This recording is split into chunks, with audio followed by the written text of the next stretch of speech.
Hi, Chris Pang. 2020 pretty much sucked for me.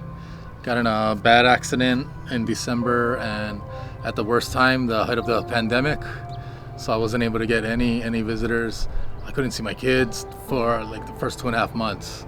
Stuck there, not knowing, they're telling me you'll never walk again, and that was hard just to take everything in. So my wife, she did a lot of research, not being able to visit and check on me, so she found out the Triumph Foundation. I'm Deserie Pang. I'm Chris's wife.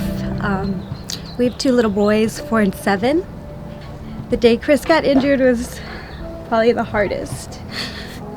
And I think the hardest was feeling helpless. He pulled through, he's here.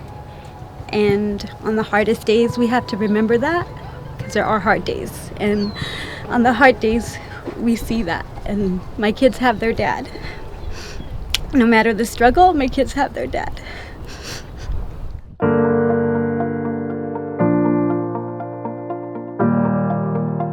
I found Triumph because, we were helpless. We weren't allowed in.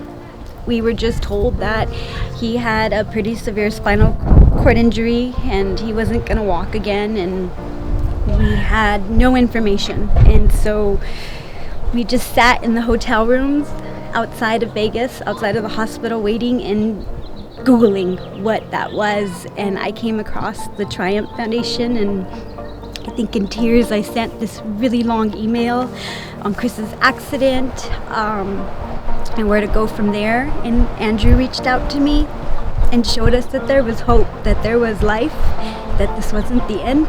And Triumph has been a really big part of our lives.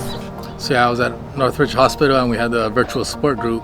That's where I met a lot of these people, through Zoom, and it helped a lot, seeing people who went through what I went through, but have the experience, so I could, kind of learn from their mistakes or learn from their experience. From all the guys, they're there with, we have questions, and we have tons of them. We know that we can always reach out and ask somebody. They sent me a lot of information, and they got me in a better wheelchair. But yeah, things are good. It was good to have that support. We would think that Chris was confined to a bed for the rest of his life, and that's not true.